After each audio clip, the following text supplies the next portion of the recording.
శుక్లాంబరధరం విష్ణుం శశివర్ణం చతుర్భుజం ప్రసన్నవదనం ధ్యాయేత్ సర్వవిఘ్నోపశాంతయేత్. వ్యాసాయ విష్ణురూపాయ వ్యాసరూపాయ విష్ణవే నమో వై బ్రహ్మనిధయే వాసిష్ఠాయ నమో నమః. విమలపటీ కమలకుటీ పుస్తకరుద్రాక్షసస్తహస్తపుటీ కామాక్షి పక్ష్మలాక్షి.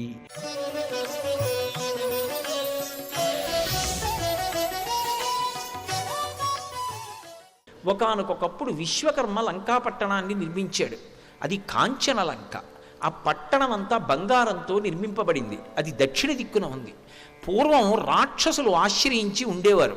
వాళ్ళు లోకాల్ని పాడి చేస్తుంటే శ్రీ మహావిష్ణువు వాళ్ళని సంహరించాడు. మిగిలిపోయిన రాక్షసులు విష్ణువు ధాటి తట్టుకోలేక రసాతలానికి పారిపోయారు, పాతాళలోకానికి వెళ్ళిపోయారు. ఇప్పుడు రాక్షసులు లేరు, పైకి రారు. భయం విష్ణువు పట్ల. వాళ్ళకి అంత ధైర్యం కూడా లేదు భూమి మీదకి రావడానికి.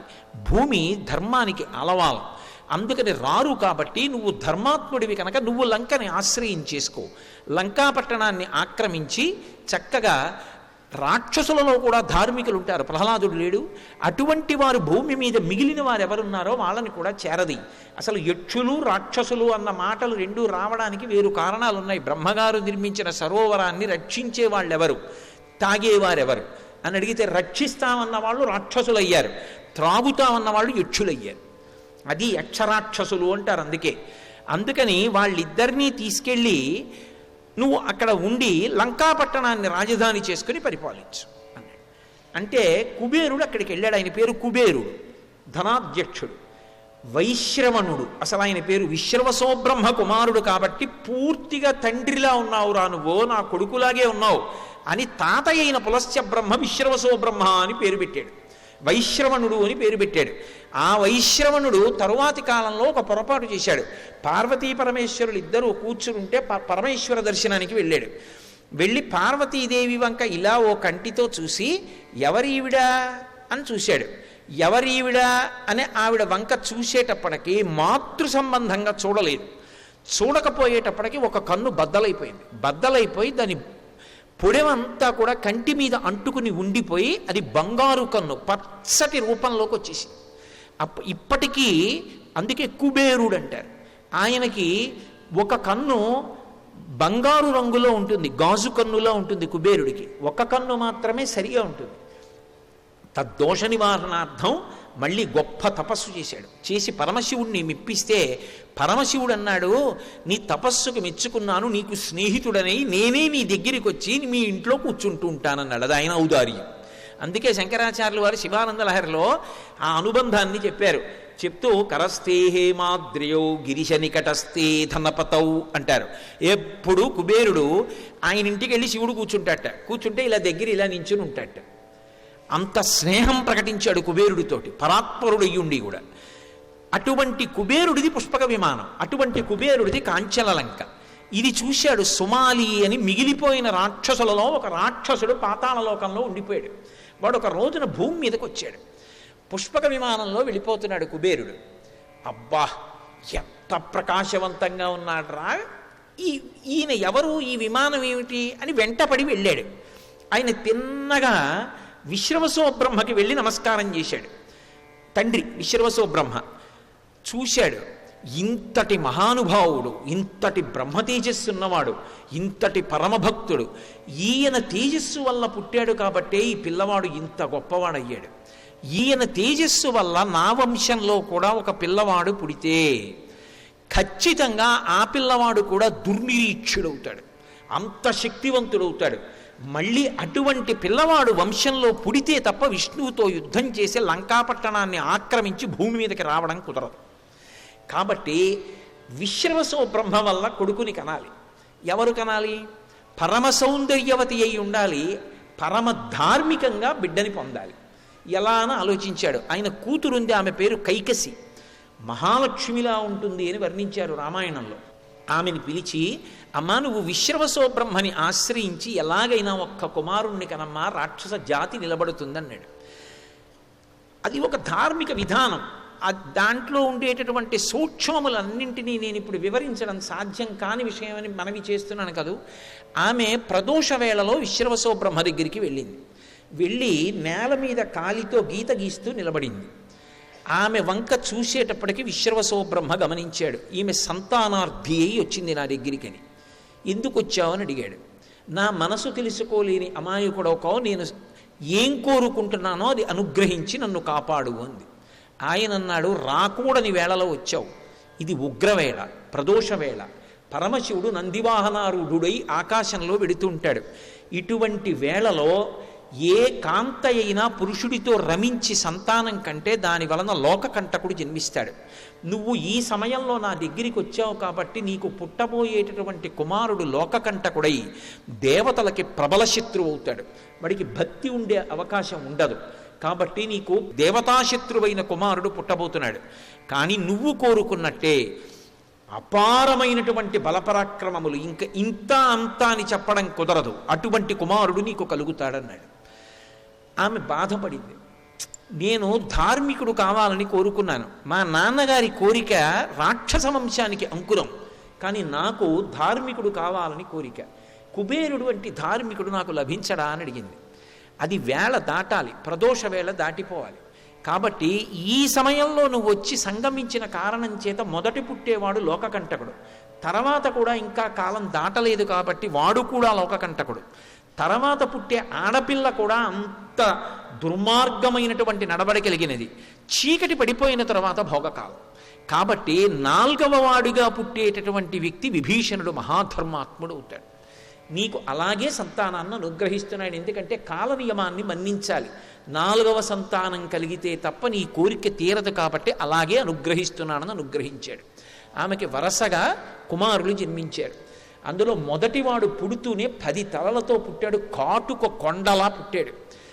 నాలుక బయట పెట్టి చప్పరిస్తూ దంస్ట్రలు కోరలు పైకొచ్చి వాడు ఏడుస్తూ పుడితే నక్కలు నోట్లో అగ్నిహోత్రాన్ని కక్కుతూ అప్రదక్షిణంగా పరిగెత్తాయి. ఆకాశంలోంచి పిడుగులు పడ్డాయి. సూర్యుడు మబ్బుల చాటుకు వెళ్ళిపోయాడు. భూమి అంతా పరాగం పైకి లేచింది. సముద్రములన్నీ కూడా కదిలిపోయి పర్వతములు ఘూర్నిల్లై అంత భయంకరమైన శకునములు కనపడుతుండగా పెద్దవాడు పుట్టాడు. తర్వాత కూడా అటువంటి శకునాలు కలుగుతుండగా కుంభకర్ణుడు పుట్టాడు. తర్వాత అటువంటి శకునాల్లో శూర్పణక పుట్టింది. తర్వాత పరమధర్మాత్ముడు అన్ని శుభశకునాలు చూపిస్తుండగా విభీషణుడు పుట్టాడు. పులశ్చ బ్రహ్మ వచ్చి ఆయన రావణాసురుడికి పేరు పెట్టారు. ఒరేయ్, నువ్వు 10 తలలతో పుట్టావు, అందుకని మొదటివాడివి నీకు దశగ్రీవుడిని పేరుంచుతున్నానన్నాడు. ఆయన పేరు దశగ్రీవుడు. ఆయన బిరుదునామన్ రావణ ఎక్కువ చలామణి చేసుకున్నాడు. దశగ్రీవుడిని పేరుంచాడు. వాళ్ళు లోకకంటకులై గోకర్ణంలో బ్రహ్మగారి గురించి తపస్సు చేశారు, కుబేరుడంతటి వాడు కావాలని. ఆ తపస్సుకు మెచ్చి బ్రహ్మగారు వచ్చారు. దేన్ని మెచ్చుకుని దానికి తగినట్టుగా అనుగ్రహించడం వాళ్ళ లక్షణం కాబట్టి బ్రహ్మగారు వచ్చారు. ఏం కావాలన్నారు. నాకు చావు ఉండకూడదన్నాడు. అది ఈ లోకానికి చెల్లదు. ఇంకొక మాట అడుగు. మొత్తం సృష్టిలో ఎన్ని జాబితాలు ఉన్నాయో అన్నీ చదివేశాడు. యక్ష గంధర్వ కిన్నెర కింపురుష దానవ దైత్య దేవతలు అందరి పేర్లు చదివాడు. వీళ్ల చేత మృత్యు ఉండకూడదు. బ్రహ్మగారు ముక్కును వేలేసుకున్నాడు. ఇది ఎక్కడ గొడవరా అని ఒక్క మాట అన్నాడు. తృణభూతాహితామన్యే ప్రాణినో మానుషాదయ అన్నాడు. మనుష్యుల చేతిలో మృత్యు ఉండకూడదని అడగను. వాళ్ళు గడ్డి పరక, వాడి చేతిలో చావు ఉండకూడదని అడగడం కూడా ఏమిటి, దానికి వరమా అడగనన్నాడు. మనుష్యుల చేతిలో మృత్యు ఉండకూడదని అడగలేదు, వాళ్ళు గడ్డి పరక నేను ఎందుకు ఉండాలని అడగాలని అడిగాడు. తృణభూతాహితామన్యే ప్రాణినో మానుషాదయ అన్నాడు. తథాస్తు అన్నాడు. కుంభకర్ణుడి దగ్గరికి వెళ్ళాడు. దేవతలు పరిగెత్తుకొచ్చి అయ్యా ఆయనకి వరం ఇద్దాం అనుకుంటున్నారా? ఆయన ఇప్పుడే కొద్దిగా ఆకలి తీరడానికి అందాక ఏదన్నా నోట్లో వేసుకుందామని ఇప్పుడే నందనవనానికి వచ్చాడు. ఒక 14 మంది ఋషుల్ని, కొంతమంది అప్సరసల్ని, కొంతమంది దేవతల్ని, ఇటువంటి వాళ్ళందరినీ కనపడ్డ వాళ్ళని నోట్లో పడేసుకుని మళ్ళీ జపం కోసం వచ్చాడు. ఇక నువ్వు వరం కూడా ఇస్తే నువ్వు సృష్టి చేస్తావు, ఈయన తింటుంటాడంతే, లోకం ఉండదు. కాబట్టి జాగరూకుడవు కా అన్నారు. బ్రహ్మగారు ఎలా వరం ఇవ్వాలి, ఇస్తే లోకాలు నిలబడవు, అలా తినేస్తాడు. అందుకని సరస్వతీదేవిని స్మరించాడు. వెంటనే సరస్వతీదేవి వచ్చింది. వీడి వలన లోకములకు ఉపద్రవం కలగకుండా సరస్వతి అనుగ్రహించన్నాడు. ఆవిడ వెళ్ళి కుంభకర్ణుడి నాలిక మీద నిలబడింది. బ్రహ్మగారి దగ్గరికి వచ్చి ఏం కావాలన్నారు. నాకు కొన్ని సంవత్సరముల పాటు నిద్ర కావాలన్నాడు. తథాస్తు. పడుకుంటాడు కదా, ఇక లోకాలకు ఉపద్రవం లేదు. సరస్వతీదేవి అంతర్ధానమైంది. వాడు చటుక్కుని లేచి అన్నాడు, అన్నయ్య ఏమడిగానన్నాడు. అదేం అడగడం రా, కొన్ని సంవత్సరాలు నిద్రపోతానని అడిగావు అన్నాడు. మీకు రామాయణంలో విచిత్రం తెలుసా? కుంభకర్ణుడు ఎంతుంటాడో అంత పెద్ద ప్రాణి రామాయణ కాలంలో ఈ భూమండలం మీద ఇంకొకటి లేదు, అంత ఆకృతి పడింది.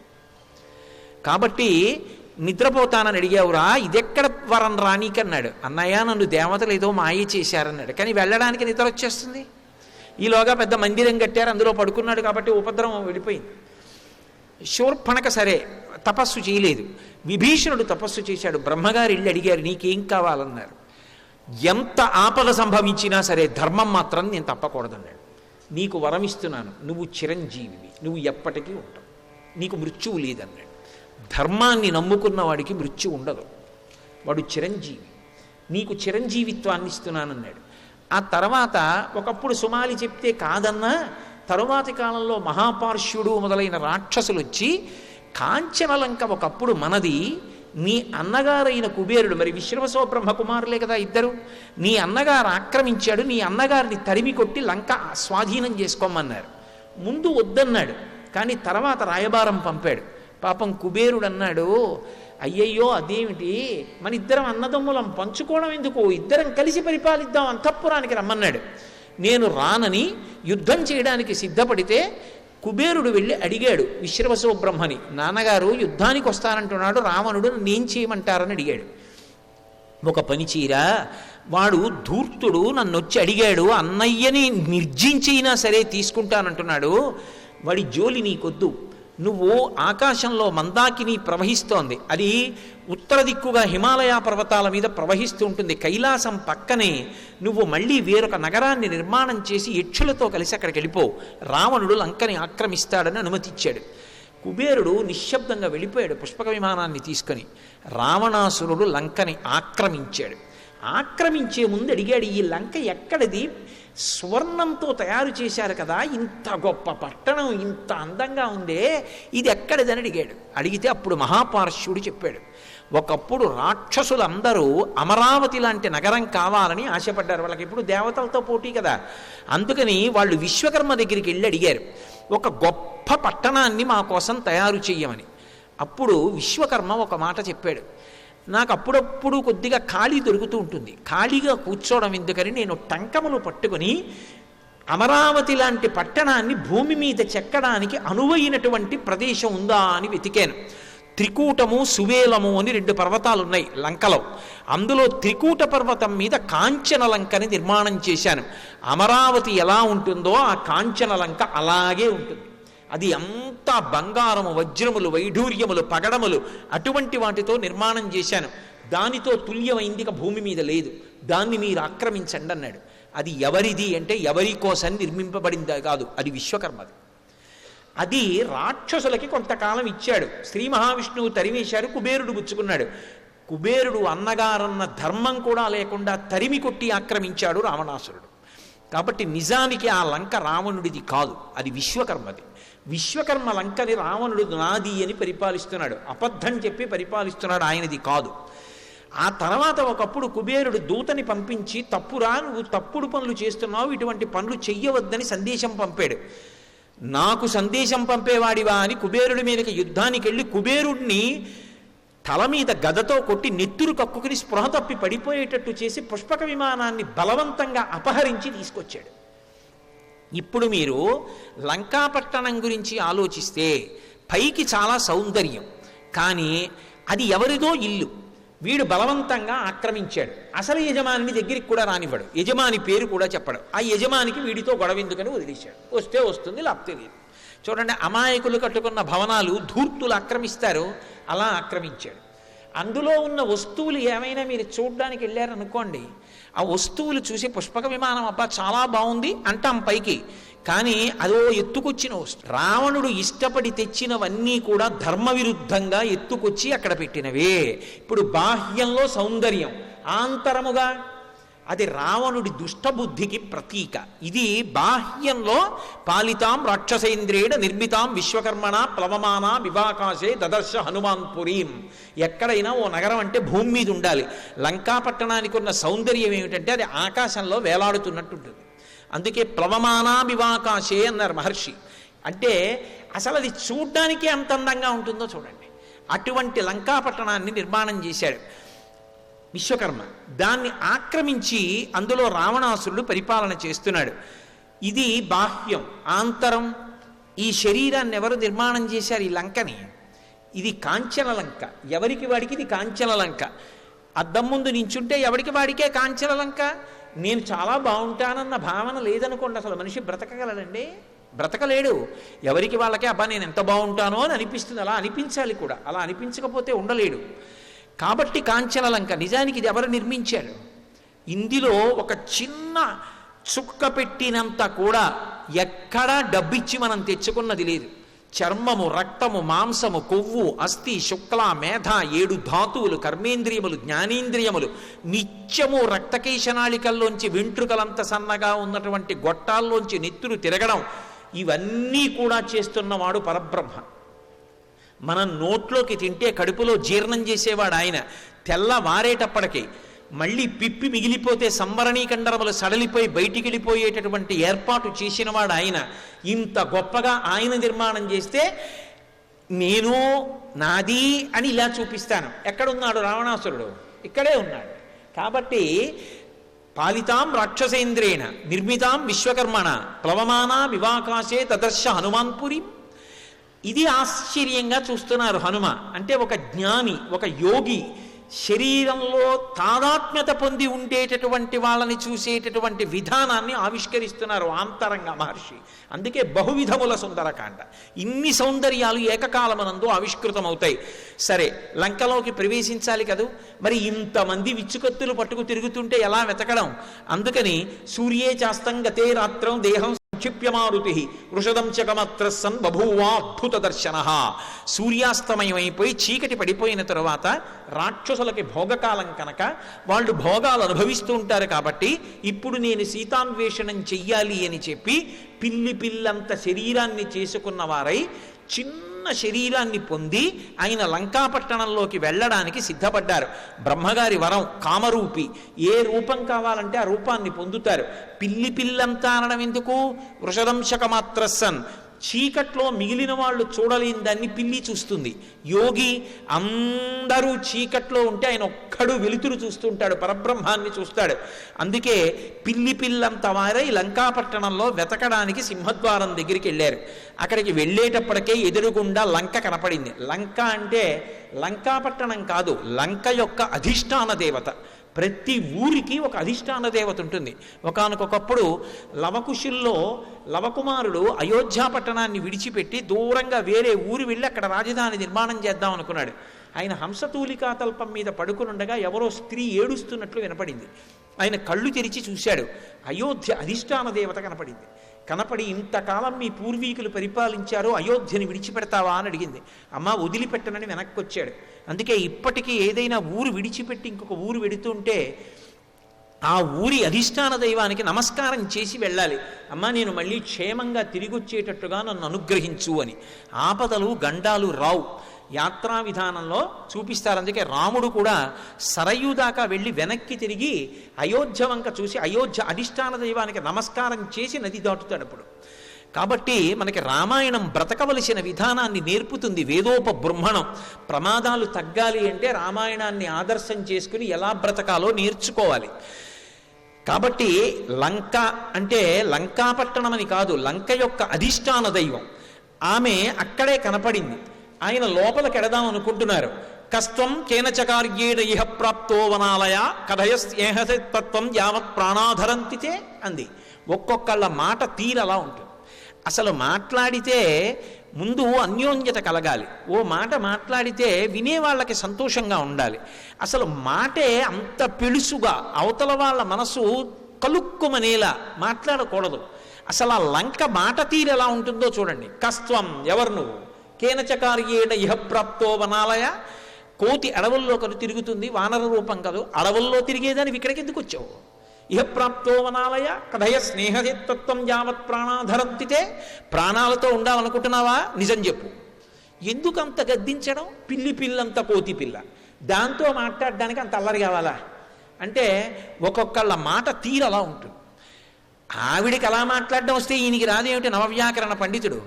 ఆయన అన్నారు, పిల్లి పిల్లంతే ఉండి కాత్వం విరూపనయన పురద్వారేవ తిష్టసి కిమర్థం చాపిమామృత్వా నిర్బత్స యశిదారుణ. ఓహో, వికృతమైనటువంటి కళ్ళున్నదానా, దారంలోనే కనబడ్డావా అన్నారు ఆయన. ఎందుకని? ఎవరితో ఎలా మాట్లాడాలో అలా మాట్లాడితేనే అవతల వాళ్ళు దారిలోకి వస్తారు. కొంతమందికి మృదువుగా మాట్లాడితే అర్థం కాదు, అటువంటి వాడికి అలా మాట్లాడితేనే బాగుంది అనిపిస్తుంది, లేకపోతే అదో విచిత్రంగా ఉంటుంది వాళ్ళకి, అది తలకెక్కినట్టు ఉండదు. అందుకే కాత్వం విరూపనైనా పురద్వారేవ తిష్టసి, ఏమిటి ఈ ద్వారం దగ్గరే నాకు దర్శనమయ్యావా, వికృతమైన కళ్ళతో ఉన్నావు, నువ్వెవరు అని అడిగారు. నేనెవరని అడుగుతున్నావా? కోతి పిల్లవి ఎక్కడో వనములలో ఉండవలసిన దానివి. నేనెవరో తెలుసా? అహం రాక్షసరాజస్య రావణస్య మహాత్మనః ఆజ్ఞా ప్రతీక్షా దుర్ధర్ష రక్షామి నగరీమిమాం. నేను రావణాసురుడి పనుపున ఈ లంకా పట్టణానికి అధిష్టానాన్ని, ఈ లంకనంతటినీ కాపు కాస్తూ ఉంటాను. నా అనుమతి లేకుండా నీవు ఈ లంకా పట్టణంలోకి ప్రవేశించడం సాధ్యం కాదు, ఎందుకు వచ్చావు అని అడిగి. ఏదో ఎప్పుడూ ఆ వనాల్లో తిరుగుతూ ఉంటాను, చెట్లు ఎక్కుతూ ఉంటాను, కొమ్మల మించి దూకుతూ ఉంటాను, ఇదేమిటో ఈ నగరం ఇంత అందంగా ఉంది, ఈ బురుజులు ఏమిటో, ఈ ప్రాకారాలు ఏమిటో, ఈ ఉద్యానాలు ఏమిటో, ఒక్కసారి లోపలికెళ్ళి అటు ఇటు తిరిగి చూసి వెళ్ళిపోదామని వచ్చాను, నువ్వు అనుమతిస్తే లోపలికెడతానన్నారు. ఓసి కోతి, నీకు లంకలోకి ప్రవేశం కావాలా అని కుడి చెయ్యి చాపి విపరీతమైన కోపంతో ఒక్క దెబ్బ కొట్టింది. కొట్టేటప్పటికి చూశారు, ఆయనకి కోపం వచ్చింది. కానీ అది మహాత్ముడంటే. కోపం వచ్చిందని చటుక్కుని కుడి చేత్తో కొట్టేశారనుకోండి, ఇక గుర్తుపట్టడానికి కూడా ఆనవాళ్ళు ఉండవు, లేదా ఇక మళ్ళీ ఇప్పుడు లేవదు. ఎందుకంటే ఆమె నశించదు, ఆమె మరణించదు, ఎందుకంటే అధిష్టాన దైవం. అందుకని ఆవిడ్ని సంహరించడం కుదరదు, వశం చేసుకోవాలంతే. సర్వం శ్రీ ఉమామహేశ్వర పరబ్రహ్మార్పణమస్తు. స్వస్తి.